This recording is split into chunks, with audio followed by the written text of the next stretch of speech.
आज सदन के अंदर मांग संख्या 16 राजस्व और मांग संख्या 31 सामाजिक न्याय पर चर्चा हो रही है। सभापति महोदय, मैं आसन को धन्यवाद देना चाहूँगा।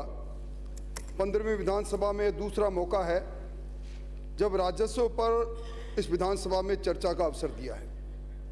सभापति महोदय, आज जिन दोनों विषय पर चर्चा हुई, अगर मैं समग्र रूप से कहूं कि राजस्थान की 82% आबादी या तो किसान किसानी खेत और खलिहान से संबंध रखती है या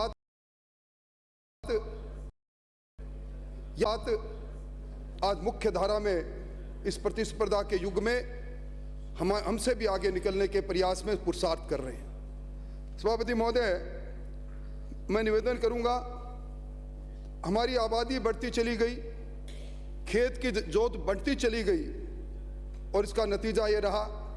सभापति महोदय, 2011 के अंदर जो राजस्थान के अंदर मैं आर्थिक समीक्षा से मैंने ये आंकड़ा देखा, कुल जोत की संख्या थी 68,88,000 और 2020-21 में बढ़कर हो गई 76,55,000। यानी इस कालखंड के अंदर राजस्थान में जमीन ही नहीं बढ़ी। प्रकृति ने हमें जो कुछ दिया उसमें बढ़ाव हो भी नहीं सकता, पर खेत पर दबाव बढ़ा, खेत की जोत बढ़ी और लगभग 10 लाख नई जोत आ गई। और जब ये खेत पर जोत बढ़ती है तो सभापति महोदय, खाते का विभाजन भी होता है, नामांतरण भी खुलता है, रास्ते का विवाद भी खड़ा होता है।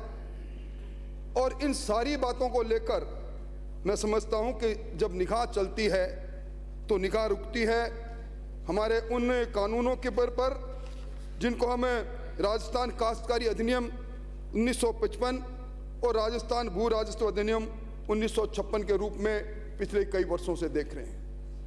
मुझे जन घोषणा पत्र की वो घोषणा याद आ रही है जिसके अंदर राजस्थान के जोतेदारों से वादा किया था कि हम सत्ता में आएंगे, हम ये राजस्व कानून की पेचीदगियों को दूर करेंगे, सरलीकरण करेंगे और ये भी कहा प्रचलित कानूनों की समीक्षा करेंगे और यह भी कहा कि इसके लिए हमें एक विधि आयोग का गठन करेंगे और विधि आयोग को गठन करके अप्रासंगिक बातों को हटाएंगे। सभापति महोदय, जब पहला बजट मुख्यमंत्री जी प्रस्तुत कर रहे थे, उस बजट में मुख्यमंत्री जी ने कहा कि राजस्व न्यायालयों में बड़ी तादाद में लंबित 3,50,000 प्रकरणों के त्वरित निस्तारण हेतु राजस्व कानून में संशोधन की प्रक्रिया को सरल बनाना तथा इसके लिए जिला कलेक्टर को अपीलीय अधिकार राजस्व अपील अधिकारी के स्थान पर संबंधित संभागीय आयुक्त को दिए जाने की घोषणा करता हूं ताकि अनावश्यक विवाद खत्म हो। सभापति महोदय, इस बात को जो बजट में घोषणा की, मैं धन्यवाद देना चाहूंगा मुख्यमंत्री जी को। 3.5 लाख वो मुकदमे जो आज राजस्थान के विभिन्न न्यायालयों में है वो उनमें उनको अधिकता लगी। पर सभापति महोदय, जब मैं आज देखता हूं 4 साल खत्म हो जाने के बाद इन मुकदमों की संख्या, मंत्री महोदय, मुकदमों की संख्या बढ़कर होगी 6,90,000 और सभापति महोदय, और इसके अंदर 65,726 मामले वो हैं जो आज रेवेन्यू बोर्ड हम सब जानते हैं, रेवेन्यू बोर्ड को हम कहते हैं ये राजस्व कानून का हमारे लिए सुप्रीम कोर्ट है। इस रेवेन्यू बोर्ड के अंदर 65,726 मामले चल रहे हैं। और सभापति महोदय, चिंता जब बढ़ जाती है जब आज जिस बात का जिक्र हुआ, चौथी पीढ़ी लड़ रही है, ये 44 बीघा जमीन, सबसे पुराना मुकदमा यूआईटी जोधपुर बनाम यशुद्दीन का, और उसमें लिखा चौथी पीढ़ी अब भी लड़ रही है, ये 46 साल गुजर जाने के बाद। सभापति महोदय, हमारे आंकड़े ये कहते हैं कि राजस्व न्यायालयों में जितने प्रकरणों का निष्पादन होता है 60% प्रकरण आके और जुड़ जाते हैं।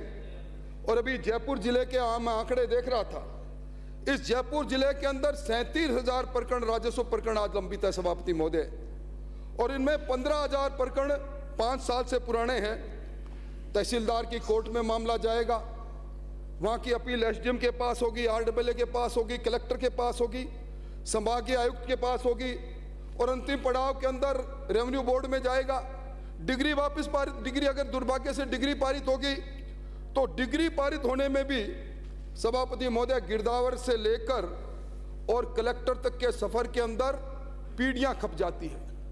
सभापति महोदय, गांव में कई बार लोग कहते हैं ऊपर तो करतार है और नीचे पटवार है।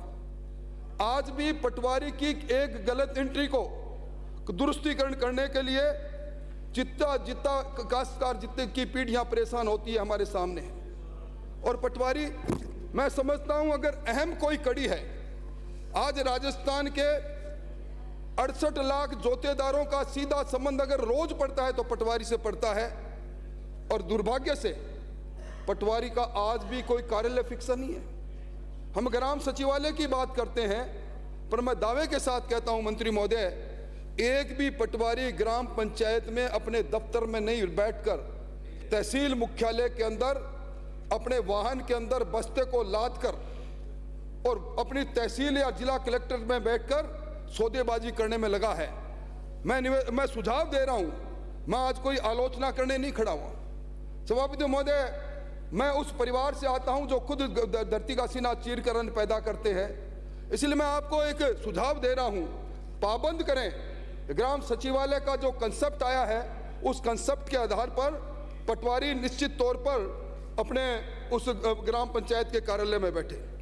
सभापति महोदय, मैं देख रहा था, मैं पेचीदगियां समझ रहा था। सभापति महोदय, आपको आश्चर्य होगा, ये जो दो कानून है, एक है लैंड रेवेन्यू एक्ट 1956 और लैंड टेनेंसी एक्ट 1955, ये मूल जो एक्ट बने सभापति महोदय, आज तक इनमें 400 अमेंडमेंट हुए। इस विधानसभा ने, इस राजस्थान की विधानसभा ने 400 बार उन संशोधनों को पारित किया है। सभापति महोदय, इनका मूल रूप बिगड़ गया।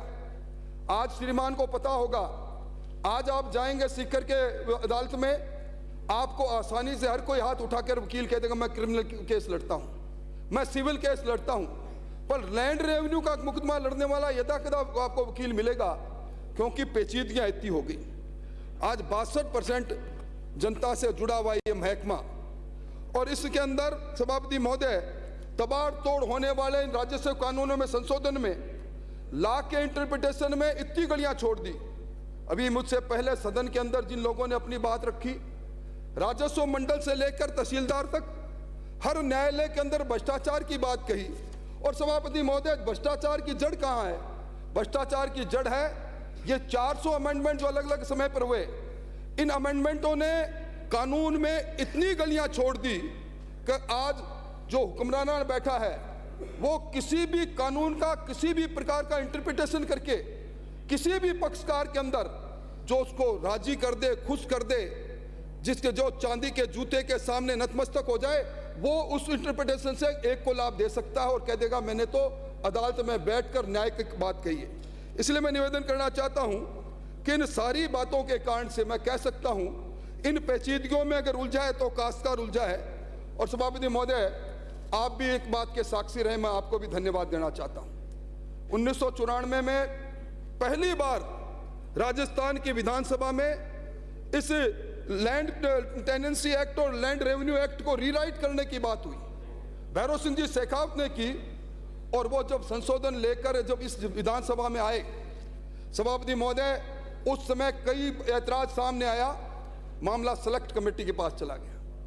और सभापति महोदय, 1996 में फिर भैरव सिंह जी के कालखंड में दोबारा उन्होंने कहा, आप श्रीमान जानते हैं सभापति महोदय, वो एक बात अपने भाषण में कहा करते थे कि ये जो लैंड रेवेन्यू एक्ट और लैंड टेनेंसी एक्ट का पोथा है, जिसको बड़ा बड़ा वकील भी इनकी पेचीदगियों को नहीं समझ सकता, मैं इनको सरल भाषा में एक गुटके की तरह के रूप में छोटा बनाना चाहता हूं, ताकि किसान का बेटा, पढ़ा लिखा बेटा अपने पिता को बता सके कि इसमें आपको ये अधिकार है और ये अधिकार नहीं।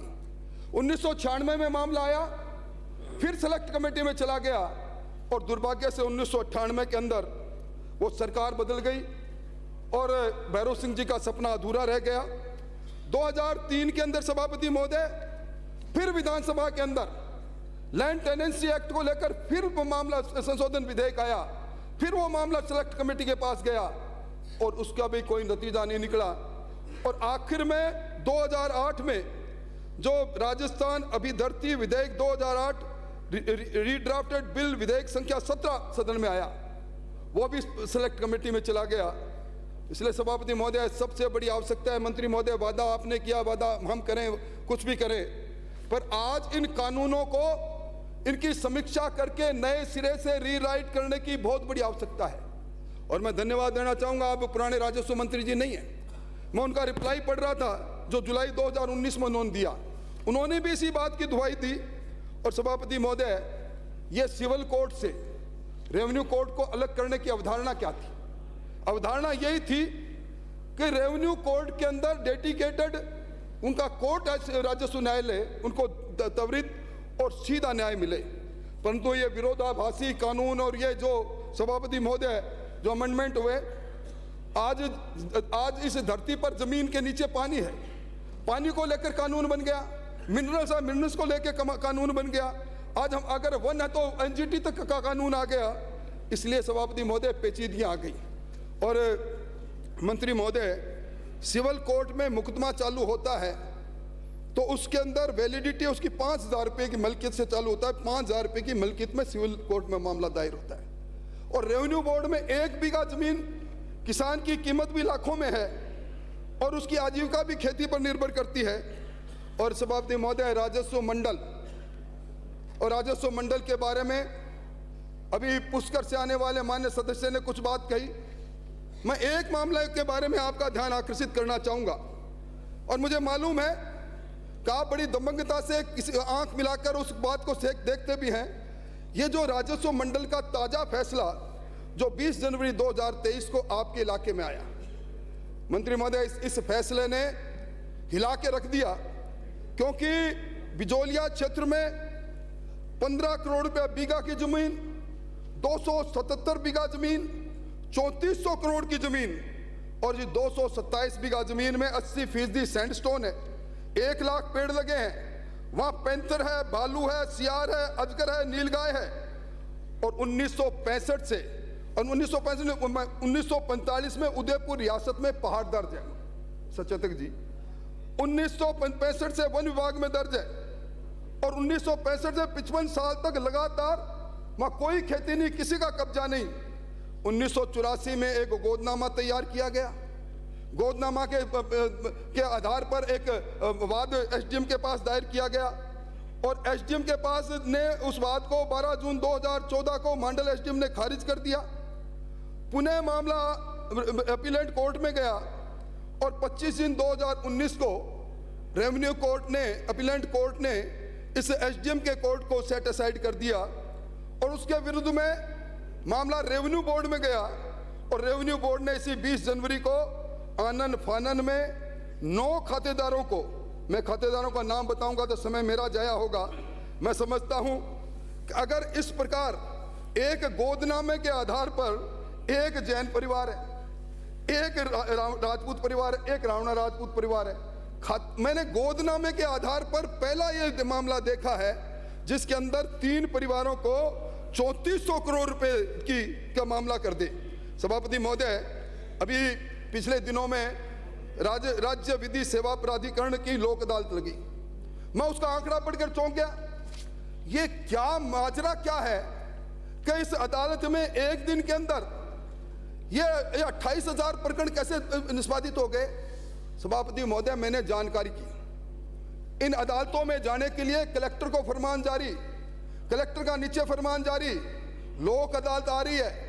इसलिए आने वाले 1 महीने में 1 म्यूटेशन दर्ज मत करना, 1 खाता विभाजन मत करना, 1 रास्ते का विवाद मत समझा लेना और ये सारे मामले उस लोक अदालत में ले जाकर सिर्फ ये दिखाने के लिए हमने बहुत अच्छा कर लिया और इस बात को आगे बढ़ाने का काम करते हैं। सभापति महोदय, आज एक विधानसभा में आज ही दिन में एक मामला आया। मान्य विधादर से आने वाले मान्य सदस्य ने मामला, उनका ताराकांत पर्सन था। मुझे बड़ा आश्चर्य हुआ। रामगढ़ बांध जिसमें एशियाड नौका के प्रतियोगिता हुई, दम घोट दिया। रामगढ़ बांध में राजस्थान टेनेंसी एक्ट 1955 के सेक्शन 16 का खुला उल्लंघन करके रसूखदारों को जमीन अलॉट कर दी। और उसके बाद सभापति महोदय अब्दुल रहमान का प्रकरण आ गया। रेफरेंसेज हुए गुलाब जी कोठारी की रिट पिटीशन पर। मैं धन्यवाद देना चाहूंगा गुलाब कोठारी को, उनकी रिट पिटीशन पर कैचमेंट एरिया में जो अवैध तौर पर जो आवंटन हुआ, टेम्परेरी आवंटन हुआ, उसमें उसके मामले रेफरेंस जो है 638। और ये कब हुए सभापति महोदय? 2011 में, 11 साल पहले। और यही रेवेन्यू बोर्ड जो 638 मामलों में 11 साल बाद में 338 पर फैसला करता है, और आज 336 प्रकरण यथा पड़े हैं रामगढ़ का दम घोटने के लिए। इससे बड़ी बात क्या हो सकती है सभापति महोदय? सभापति महोदय, मैंने जब आपको कहा कि ये जब जनसंख्या बढ़ी, जोत बटी, खेत पर दबाव बढ़ा, नामांतरण खुले, खाता विभाजन, पत्थर गड्डी, सीमा ज्ञान, और सभापति महोदय इन सारों में विलंब का मैं कारण बताऊं आपको, आपका आश्चर्य होगा सभापति महोदय।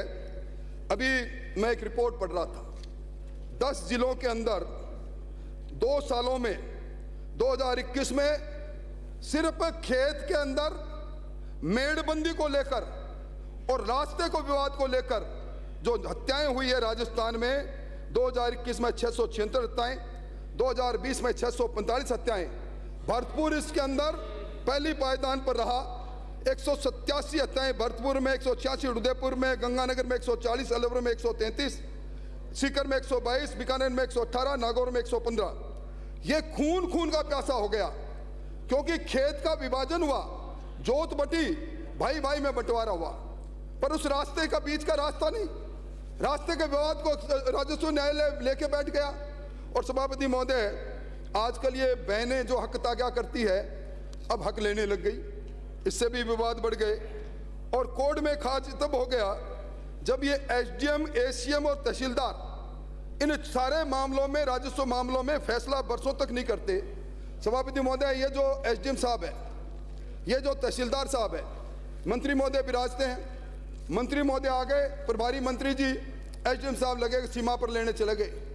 ये प्रोटोकॉल में लगे रहते हैं, मिजाज कुर्सी में लगे रहते हैं। हाई कोर्ट ने मजबूर होकर एक फैसला किया था, फैसले की कॉपी में आज भूल गया, लेके नहीं आया, कि हर राजस्व अधिकारी को सप्ताह में 3 दिन तक अपनी अदालत में बैठना पड़ेगा। कोई नहीं बैठता।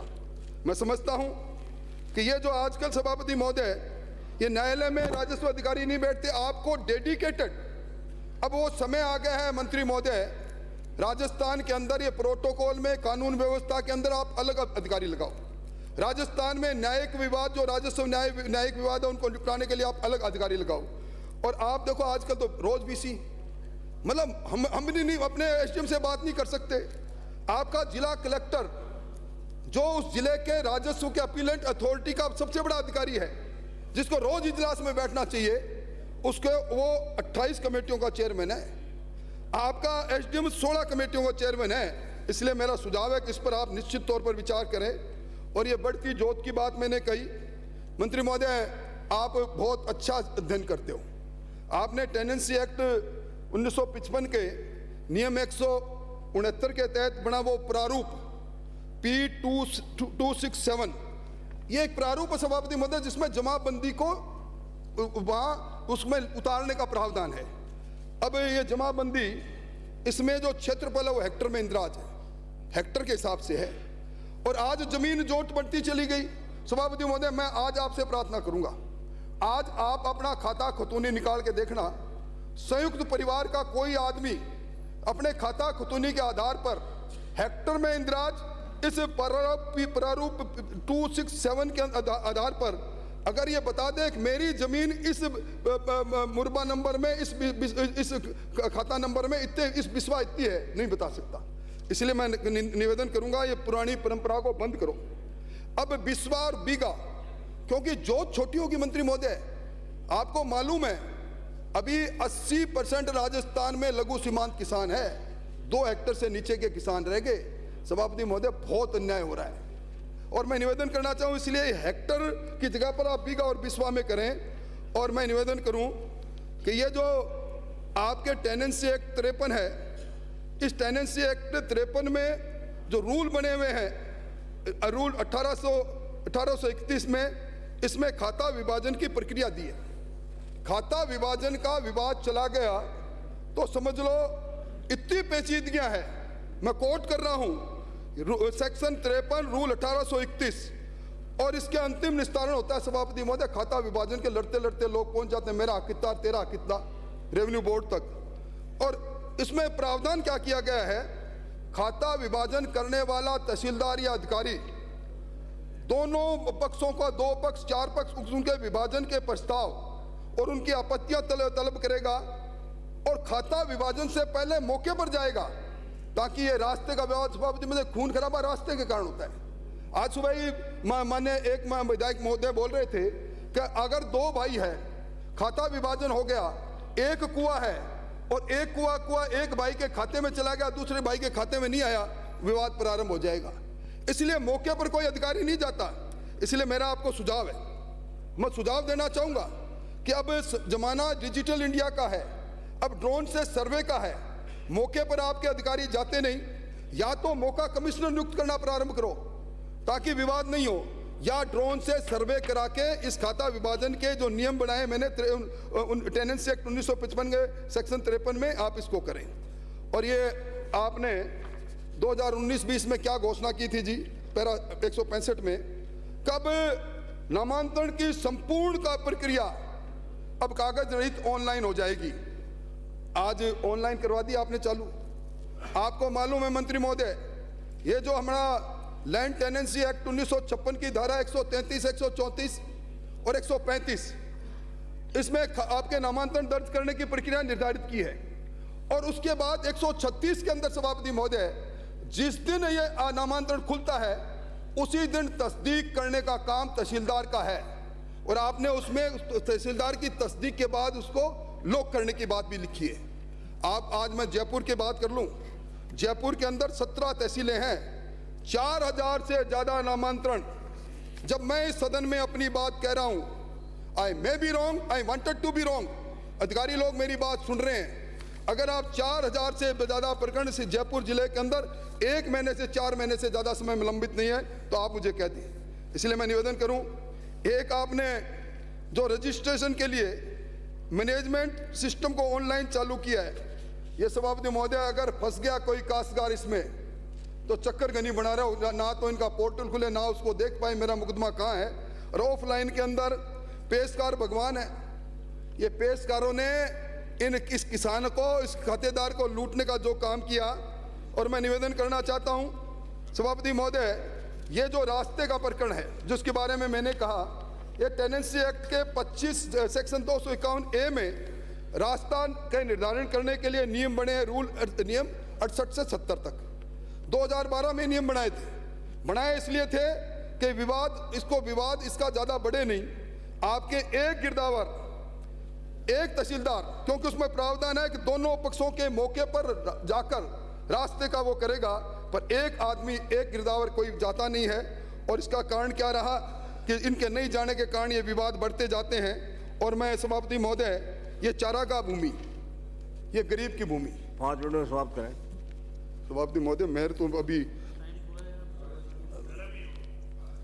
सभापति महोदय 5 मिनट में 5 मिनट। सभापति महोदय, मैं मेरी बात को इस लैंड रेवेन्यू राजस्व की आगे बढ़ाऊं, इससे पहले मैं समाज कल्याण मंत्री महोदय आपका ध्यान 3 बातों की ओर दिलाना चाहूँगा।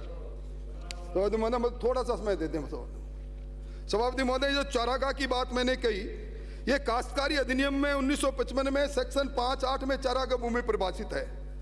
और आज 8% राजस्थान में चारागाह भूमि है और इसका प्रबंधन का काम अधिकार ग्राम पंचायत का है, पर चारागाह गायब, गोचर गायब, इनकी सीमांकन नहीं, राजस्थान में इनकी पत्थरगढ़ी नहीं। इसका दोष आप पर नहीं, इसका दोष हमारे पर भी हो सकता है, हम भी उधर बैठे थे। निशानदेही नहीं, आबादी विस्तार का प्रकरण है तो चारागाह भूमि खत्म, स्कूल का अगर मैदान बना चारागाह भूमि खत्म। और क्योंकि सभापति महोदय, इस टेनेंसी एक्ट के चैप्टर 2 के सेक्शन 5 के में सब क्लास 28 में और धारा 4 में ये सेक्शन 7 में किस्म परिवर्तन करने का अधिकार दे रखा है। आज पशुओं के लिए बैठने की जगह नहीं। और एक अब्दुल रहमान का मामला आपके सामने आया। सभापति महोदय, भू राजस्व अधिनियम 1956 की धारा 16(2) में कृषि भूमि तब आवंटित नहीं की जा सकती जब वो नदी, नाले, तालाब में हो। और इस मामले को लेकर 2004 में अब्दुल रहमान का मामला आया और अब्दुल रहमान के मामले के अंदर ये फैसला किया गया कि 15 अगस्त 1947 की जो स्थिति थी, नदी नाले अगर 1947 में बह रहे हो तो उस सारे जमीन को उसी रूप में किया जाए। हजारों रेफरेंसेस, ये जो 65,000 रेफरेंसेस रेवेन्यू बोर्ड में है, अब्दुल रहमान के प्रकरण के बाद हजारों रेफरेंसेस वहां चले गए। और इसके बाद सभापति महोदय, ये जो फैसला आया, ये जो मैंने कहा सभापति महोदय, ये जो अपने एशियाड के अंदर, रामगढ़ के अंदर जो हुआ, ये बाणगंगा के साथ जो बाणगंगा का गला घोटा गया, उसमें भी अगर ये गुलाब कोठारी जी के साथ अब्दुल रहमान का मामला नहीं आता तो ये जो थोड़े से अतिक्रमण हटे वो भी नहीं हटते। और उसमें 2012 की खंडपीठ का फैसला आया। मंत्री महोदय, director general research and development versus state of Rajasthan, उसमें लिखा खंडपीठ ने कहा मौके पर अगर नदी नाला नहीं है तो अब्दुल रहमान का लागू नहीं होगा। यह सुप्रीम कोर्ट में 2022 में अल्ट्राटेक वर्सेस राजस्थान सरकार ने भी यही कहा। पर फिर भी आज जिस प्रकार हो रहा है और ये कॉलोनाइजेशन एक्ट जो बना, उस कॉलोनाइजेशन एक्ट के अंदर सभापति महोदय अब्दुल रहमान का प्रकरण लागू है ही नहीं। और दुर्भाग्य ये बात है, INJB रूल 1975, भाखड़ा रूल्स 1955, और उसके बाद भी इस उपनिवेशन क्षेत्र के अंदर हजारों रेफरेंसेस आपने वहां भेज दिए, किसान बर्बाद होता चला गया। और सभापति महोदय, मैं निवेदन करूं, ये टहला वाला मामला तो आपको ध्यान होगा। टहला के अंदर जो भूमि आवंटन के नियम बने हुए हैं, प्रशासन गांव के संघ के उस मामले में रसूखदारों ने जो जमीन की लूट की है, केशव कुमार राजगढ़ के SDM, उन्होंने 250 वर्ष पहले शिव मंदिर तोड़ा, उन्हीं को पुरस्कृत किया, थाना गाजी में लेकर चले गए और निलंबन हुआ 25 अप्रैल को। और बैक डेट के अंदर इन्होंने 2500 बीघा जमीन, 10,000 करोड़ की जमीन, नदी नालों की जमीन, उन जमीन को आवंटित करने का काम कर दिया। कलेक्टर ने कमेटी बनाई और कमेटी ने ये कहा, कलेक्टर की कमेटी ने कि 803 प्रकरणों में 704 प्रकरणों में अनियमितता पाई गई। आपने 1 पटवारी 1 कानूनगो को निलंबित किया। 16 ग्राम पंचायतों में 17 पटवारी, 9 निरीक्षक, 2 तहसीलदार और 6 राजस्व अधिकारी। इस पूरे मामले की उच्च स्तरीय जांच कराओ मंत्री महोदय, ये रिपोर्ट मेरे सामने है। मैं समझता हूं इस प्रकार के प्रकरण जब सामने आते हैं तो निश्चित तौर पर बात खड़ी हो जाती है। और अंत में मैं ये कहूंगा, ये मंदिर माफी की जमीन की लूट जो मची हुई है, आपने खुद ने एक बार आपके मंत्री महोदय ने, जब ये दौसा में शंभू पुजारी का मामला आया था 11/4/2021 को, ये लिखित में वादा किया था कि हमें अन्य राज्यों में राजस्व विभाग द्वारा मंदिर माफी के जमीन के संरक्षण हेतु विधिक और प्रशासनिक सुझाव के संबंध में अधिनियम बनाने हेतु अन्य राज्यों का अध्ययन करेंगे। आज मैं निवेदन करूं, मैं पूरी बात कहूंगा तो लंबा समय लग जाएगा। आपके आज सीकर हाईवे में टाटियावास के अंदर, ये आनंद लोक मुख्य स्कीम के अंदर मंदिर माफी की 100 करोड़ जमीन एक टेम्परेरी एंट्री करके किसी के नाम चढ़ा दी। ये जितने पुजारी, और एक में उच्च न्यायालय में ये तारा बनाम राजस्थान सरकार में जो ऑब्जर्वेशन दिए गए हैं 5, मैं समझता हूं सभापति महोदय, मुझे कहना बहुत था। सभापति महोदय, अंत में मैं ये बात जरूर कहूंगा, मैं समाज अधिकारिता मंत्री आपसे निवेदन करूंगा, आज सदन के अंदर धानका और धानका इसको बात को लेकर कई मान्य सदस्यों ने बात कही।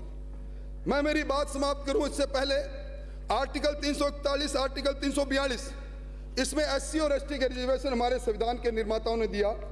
और आर्टिकल 342 के तहत जो schedule caste schedule tribe order amendment act 1950 आया, जो 1979 के अंदर जिसका अमेंडमेंट हुआ, उसके अंदर सभापति महोदय एक एंट्री बनी है। उस एंट्री में धान का वो एंट्री नंबर 4 पर अनुसूचित जनजाति में, और सभापति महोदय उसी के अंदर धानका और धानकिया ये क्रम संख्या 19 और 20 में, और इसमें सभापति महोदय एक 9/8/2019 को समाज कल्याण ने आदेश जारी कर दिया कि धानका अब भी है इस लिस्ट में सम्मिलित है, इसलिए धानका के अब इनके सर्टिफिकेट जारी करना बंद कर दो। आज हजारों व्यक्ति जिनको धान न का लिखे प्रमाण पत्र जारी हो गए, आज चक्करगनी बने घूम रहे हैं। और सभापति यही नहीं, ये जो इसी शेड्यूल के अंदर जो नायक और नायकड़ा, सभापति महोदय कितना बड़ा मजाक है, क्रम संख्या 57 पर थोरी और नायक SC में, और क्रम संख्या ST की क्रम संख्या 10 में नायकड़ा, चोलीवाला नायक और कंपाड़िया नालिक ये SC में। मैं समझता हूं ये कुछ ऐसी विसंगता है। मैं धन्यवाद देना चाहूंगा तत्कालीन मुख्यमंत्री वसुंधरा जी को, जिन्होंने जब मीणा और मीना का विवाद हुआ, उन्होंने एक एडमिनिस्ट्रेटिव ऑर्डर, एक परिपत्र जारी करके उस मामले को ठीक किया। ये आज इस मामले के अंदर निश्चित तौर पर आपको बात करनी चाहिए। और सभापति महोदय, मैं मेरी बात को समाप्ति की ओर लेकर जाऊं, मैं निवेदन करना चाहूंगा कि राजस्थान की सरकार अब जो राजस्थान डेब्ट रिलीफ एक्ट लेकर आ रही है, आप लेकर आ रहे हैं। इससे पहले इसी सदन ने सिविल प्रोसीजर अमेंडमेंट एक्ट 2020 पारित किया था।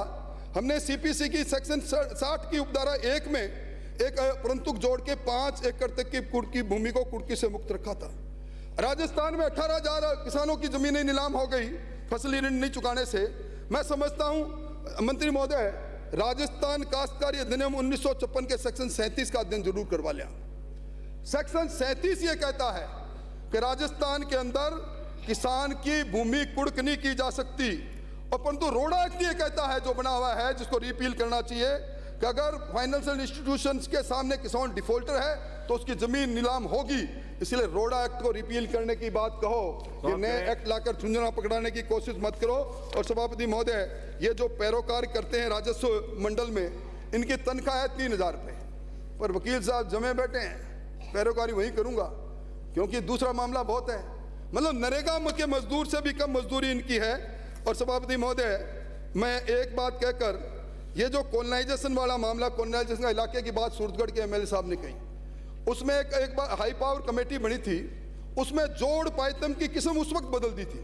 कॉलोनाइजेशन हुआ, नहरें आए, जोड़ और पायतन की आवश्यकता नहीं, क्योंकि डिग्गा निर्माण हो गई, हजारों बीघा जमीन किसान को अलॉट हो गई। जोड़ पायतन की किस्म सरकार ने बदली, जमीन सरकार ने नीलाम की। अब अधिकारी चांदी कूटने के लिए रेफरेंसेस कर रहे हैं उन जमीनों को भी, कि जोड़ पायतन में किसान को जमीन अलॉट होगी। इसलिए मंत्री महोदय, मेरा आपसे निवेदन है कि इस मक्खर जाल से किसान को बचाओ। और विशेष तौर पर यह भ्रष्टाचार का अड्डा बन गया।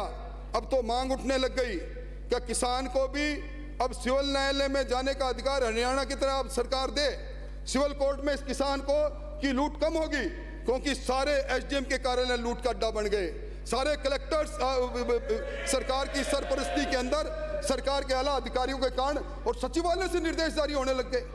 मैं दर्शक दीर्घा में उनको संबोधित नहीं करूंगा, पर उन्हें चेतावनी दे रहा हूं मैं, ये आप सचिवालय से आदेश कलेक्टर को करके ये जमीनों की खुर्द फुर्द करने, अरे भ्रष्टाचार की गंगा के अंदर हाथ धोने का जो काम कर रहे हैं हमारे हैं, मैं जुम्मेवारी से कह रहा हूं, हमारे हैं। ज्यादा समय नहीं है, 9 महीने बाद आएंगे, जुडिशियल कमीशन बनाएंगे और ये जमीनों की लूट को नाक से निकाल के रहेंगे। समाप्ति महोदय, समय दिया, धन्यवाद। टीकाराम जूली, हम आ गए हैं और अमीर